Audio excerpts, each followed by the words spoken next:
Nanubabaw Kabalen, welcome to Warren, Pampanga. Guys, para sa video na to, we are back dito po sa Balai Moderno, located dito sa May Angeles City. So if you remember guys, we've been into this staycation last year and right now we are back. Actually, dalawang staycation po ito. We are staying at the Balai Moderno 2. So if you wanna check out yung Balai Moderno 1 po, we're gonna leave yung vlog for last year and you can also check kung ano yung what can you enjoy dito sa Balai Moderno 1. But for now, let me tour you po dito sa Balai Moderno 2. So tara, let's go! So ayun guys, currently nandito tayo sa kanilang open common area and at the same time yung ating pool area. The size of the pool area is actually small to medium. This is actually great for konting lap at saka may plunge na rin. So I can still recall no, yung vlog natin for this one. We really enjoyed with my son. Now dito, itong common area natin, located yung ating living room area. It's an al fresco living room area. Yan, you can enjoy your streaming video dito naman. So dito naman guys, ito yung ating outdoor dining area. If you notice, napakaganda ng table natin. It's a one-piece table. This can accommodate up until 8 people.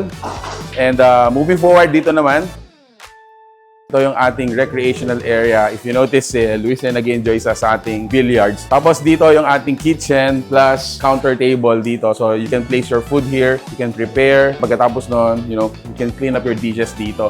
You have cabinets, refrigerator, and also water dispenser. Okay, so panik tayo guys. Pakita natin yung mga accommodation rooms. This is your balcony. Pagdating nyo dito, you can have a view of the swimming pool area. And at the same time, dito yung ating second level living room. Meron din tayo ditong entertainment area as well as table for 4, which is great for breakfast, and little chit-chat, parang mga ganyan. So, yung mga rooms po natin dito, we have 2 rooms. Okay, where do we go first?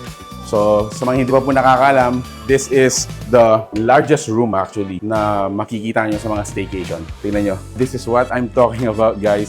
We have like dorm type or cell type na mga beds dito. Each bed can accommodate 2. And then meron tayong 1, 2, 3, 4, 5, 6, 7, 8. All in all, siguro, this is 16 up until 18 kasi meron pa tayong pull-out bed dito. Diba? Ang laki nito, guys. So, imagine if you're a group of up until 20 people, this room alone can accommodate na yung number ninyo, di ba? So this is air conditioned. You have a section here for the your stuff, yung cabinet natin. As well as, yan, may sarili siyang toilet and bath. Okay, so I wanna tour you to the master's bedroom. Ito naman siya. So dito kami nagstay nung first vlog namin. If you notice, this is their master's bedroom. It has a king-size bed. Great for family of 4 packs. Napakaganda yung back panel natin or board for our bed. Also, it's like floating, no? Parang merong floating effect siya dito. This room is air-conditioned. You have your cabinet here. At saka, meron tayong toilet and bath din.